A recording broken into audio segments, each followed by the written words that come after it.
Hello and welcome, my favorite audience. Scaling Without Breaking is here with a new show for you today, and I'm so honored to have one of the foremost startup leaders in the UK, now also in the US and the whole world with us today. Let me put up a bit more mystery about it. Instead of an interview, this is going to be a conversation between two people who've both scaled companies and are still figuring out the big questions together. My guest was originally named by Wired UK as the man who saved the BBC. He took iPlayer from a risky experiment to handling 20% of the UK's entire internet traffic during the Beijing Olympics. And since then, he's built and sold multiple startups, including one that unexpectedly went viral with an audience he never anticipated. And the story of what he did next is one of the most honest accounts of a founder's big bet dilemma that I've ever heard. Now, he runs the platform that closes more startup funding rounds than anyone in the UK, about a third of all early stage deals, and he's betting the company on cracking the US market. With that, everybody, meet my guest. I'm so honored to have here, Anthony Rose, founder and CEO of SeedLegals. Welcome to Scaling Without Breaking. Anthony. Thank you so much for the amazing intro. Delighted to be here. That's what we're here for. And of course, you give us a lot of material to work with. Not always that easy to come up with a good intro for everyone, right? But let's delve right into it, Anthony. You've described this what to do next problem as the biggest challenge for scaling companies.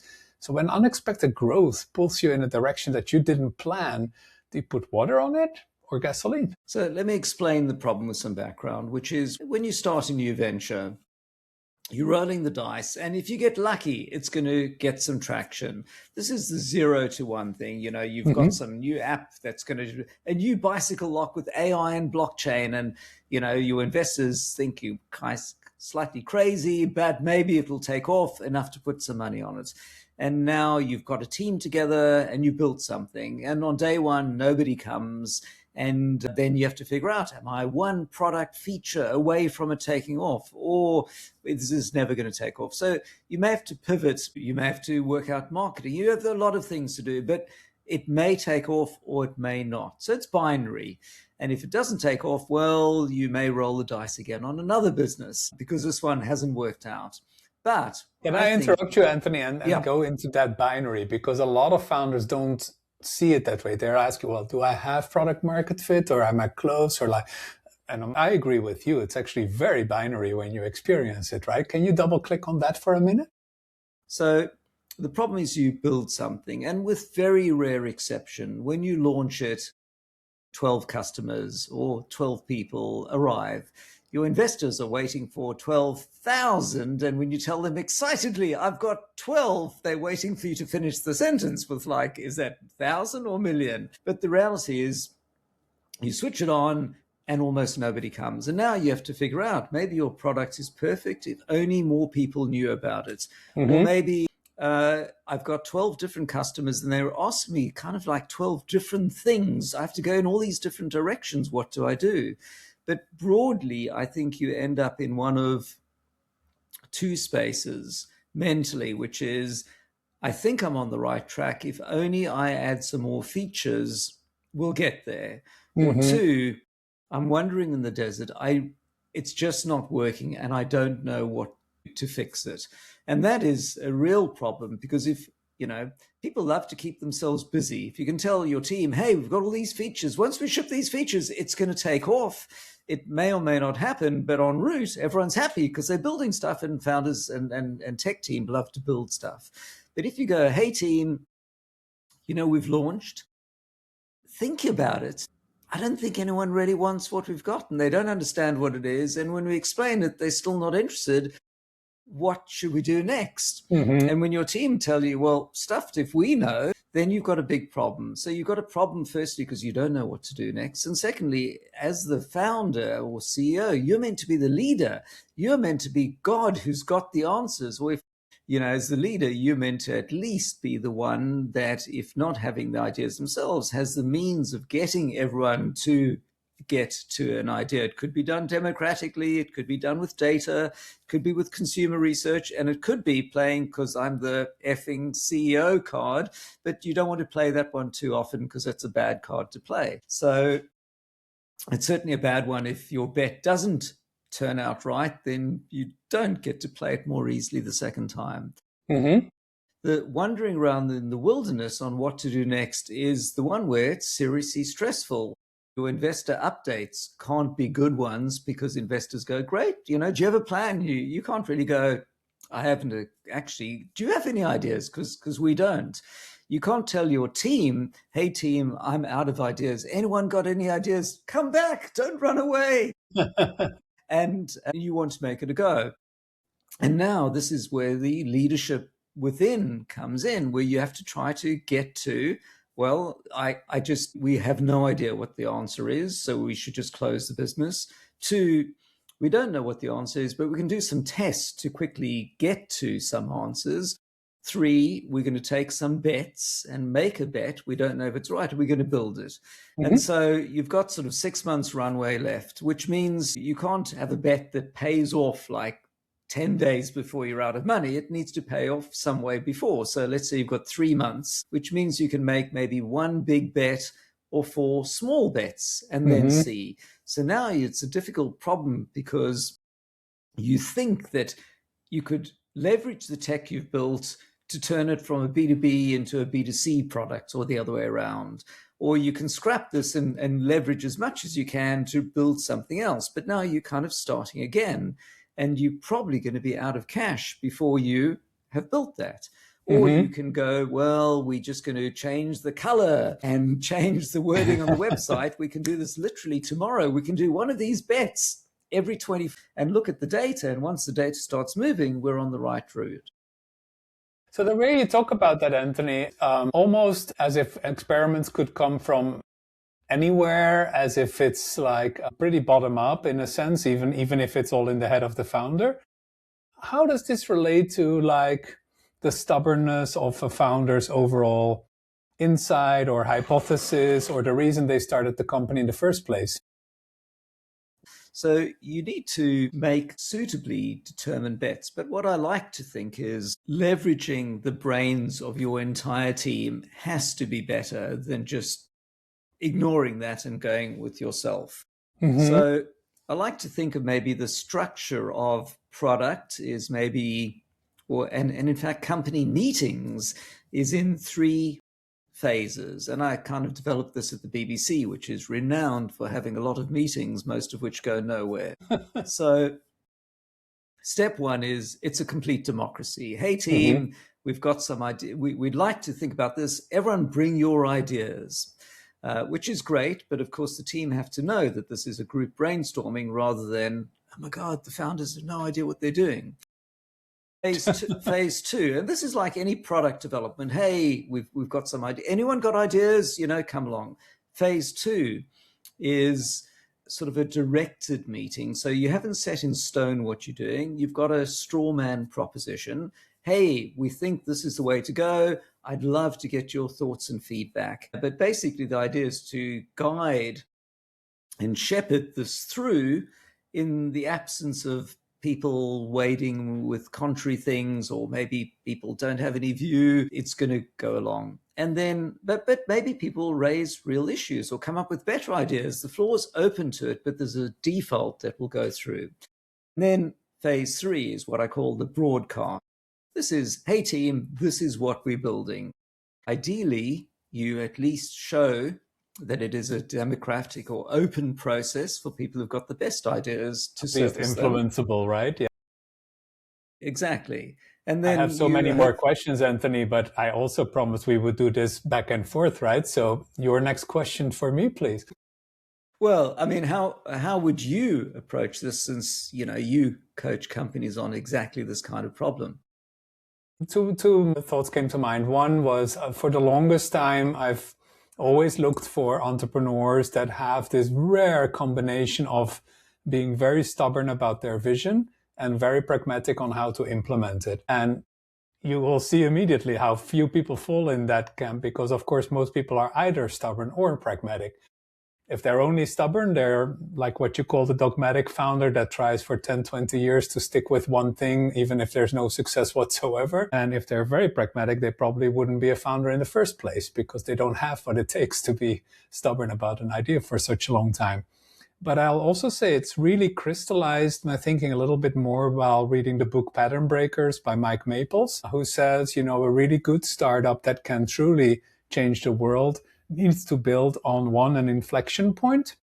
That's usually a change in technology like AI coming out at this stage, right? But then a unique insight. And that's often strongly related to the founder product fit, right? Like only they could have that insight. And that insight is strongly related to that inflection point. Like it couldn't have been possible until now. And that answers that question, like, why now?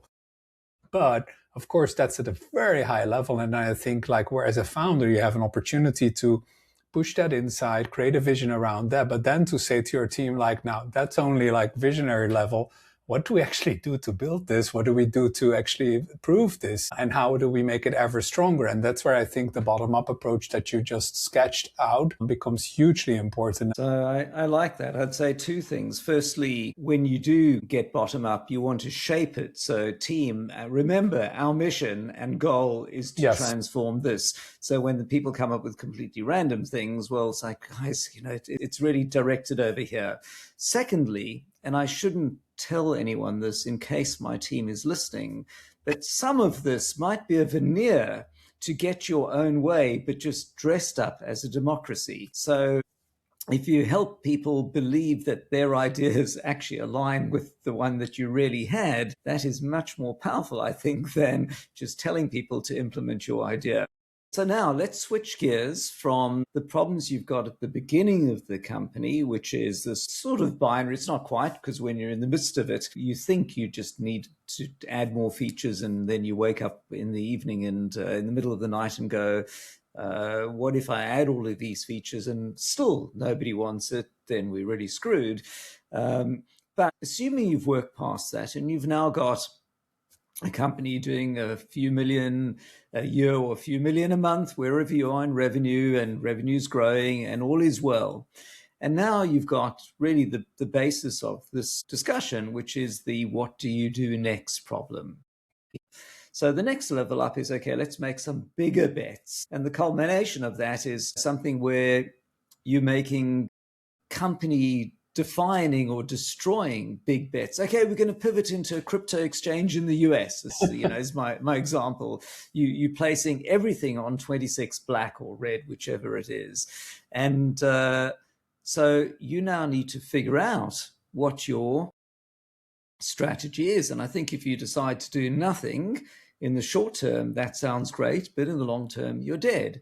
If you do modest improvements, I think that in the short and medium term might be great, but at some point, if technology or someone comes up with a laterally different thing, then you may be dead. And most companies now see that with AI. Can it reinvent the entire space that you're in? And then on the biggest bets, well, I think you'd only do those if you're super desperate that the other ones are just not paying off, or you are so obsessed that it's all or nothing that you're prepared to, burn the bridges and place everything on that. But is it wise? And I'm always intrigued to look within and see, as you introspect where you are in this spectrum and how safe do you play it, and how do you, of course, then get team buy-in and communicate that. And usually at this stage, you're Series A or B or later.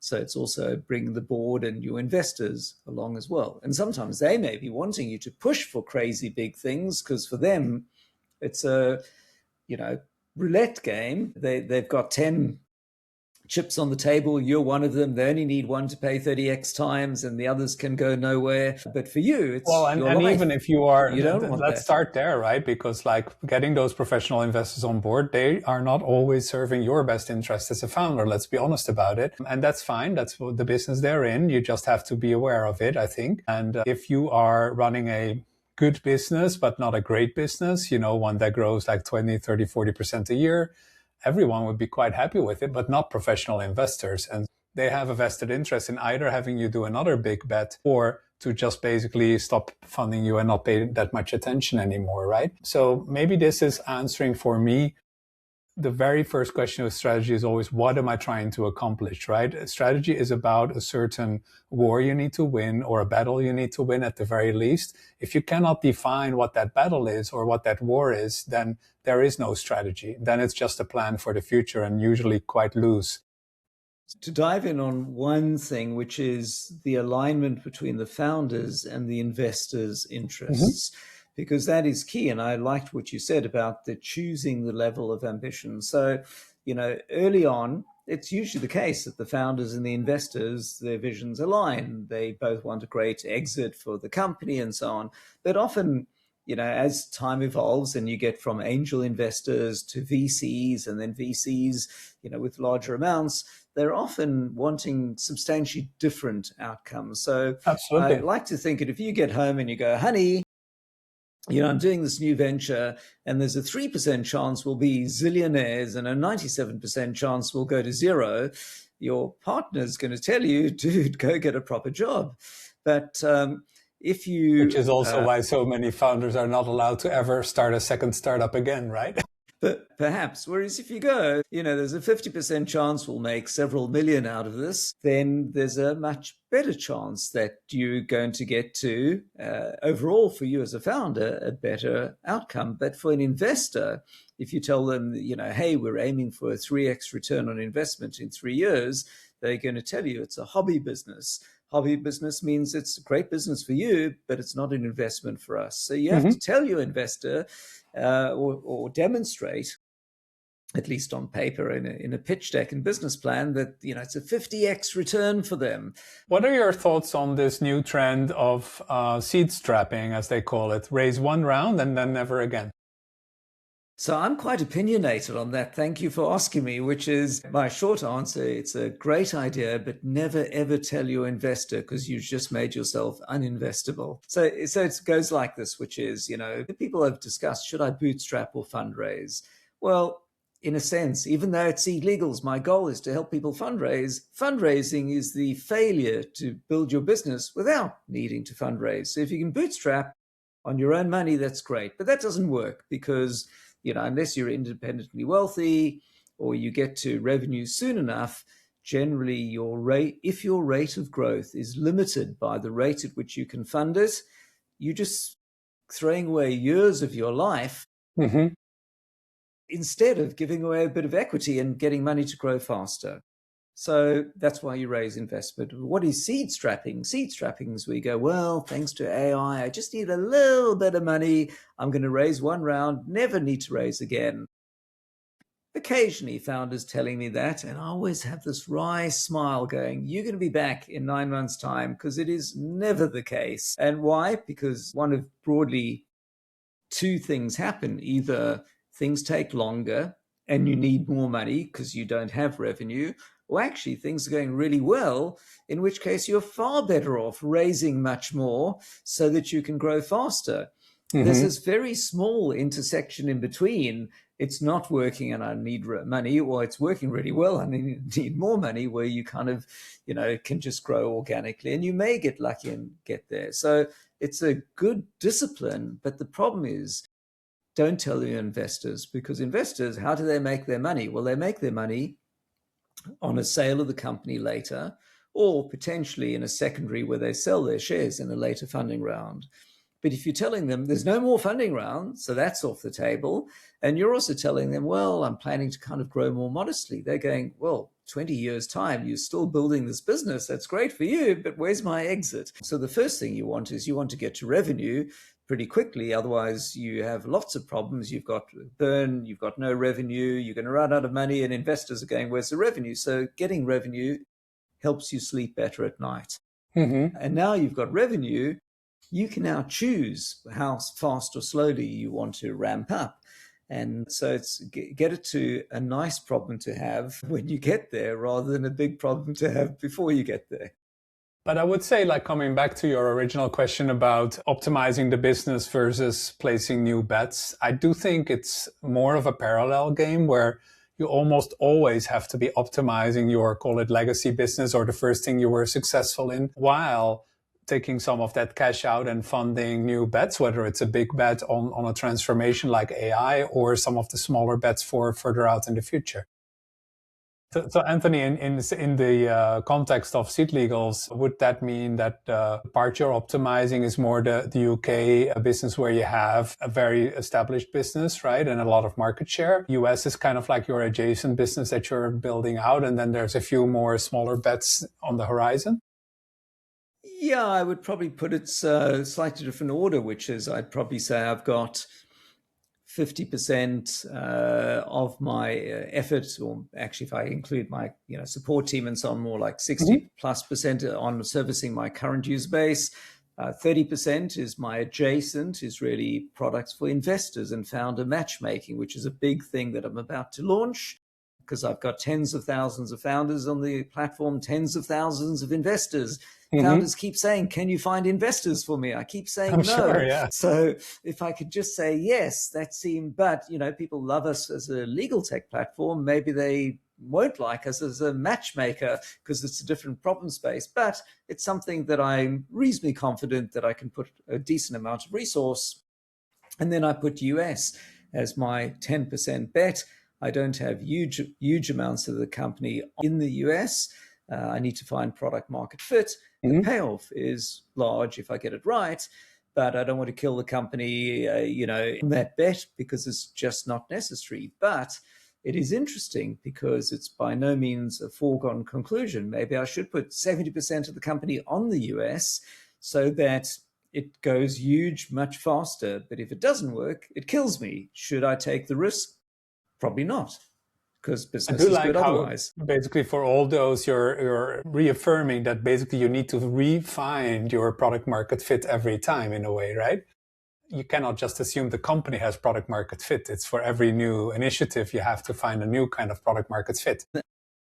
I did this once. There was a formula that worked. Can I replay the formula, or is it a different formula? Or will the formula not work? And if it doesn't work, well, I haven't bet enough of the farm on it that it's going to kill things.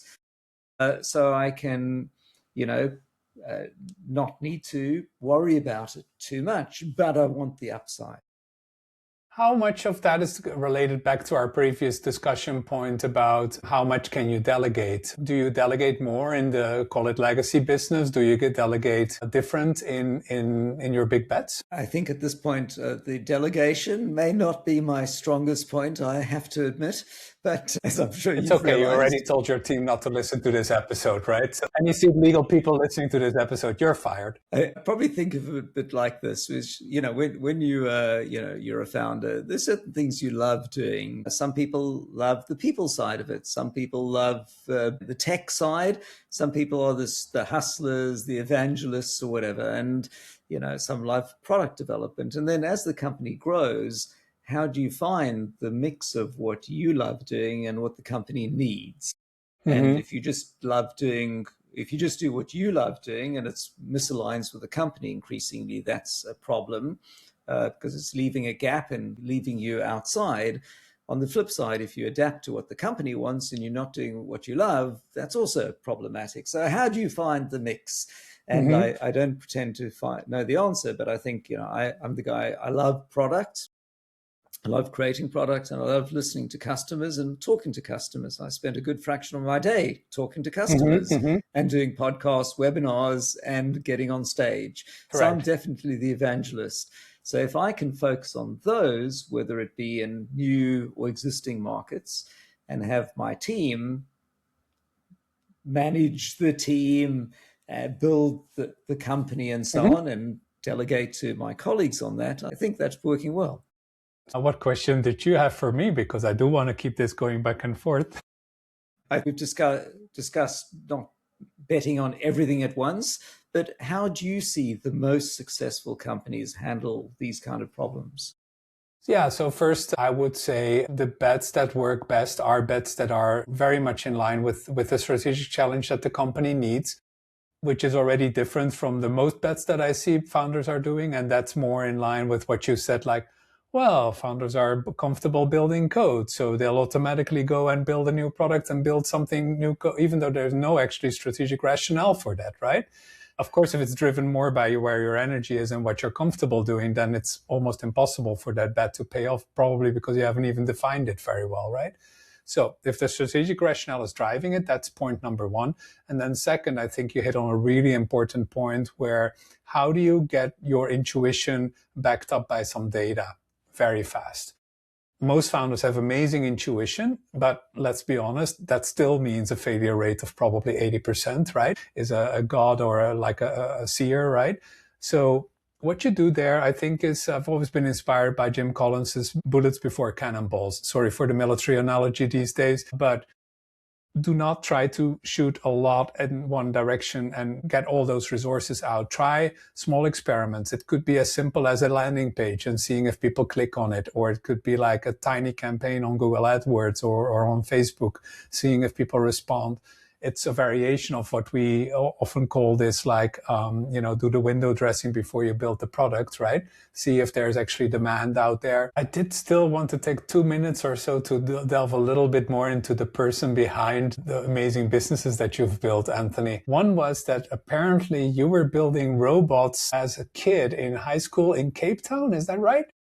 I had a robot circuit board manufacturing machine. So when I was a kid, I began making circuit boards just as a hobby, local computer club. This was like in Apple II days, just to date myself. And then one day I took it, I was living in Cape Town. I took it into the local Apple computer store, which is run by this American guy in Cape Town. And he went, "That's great, we'll take 20.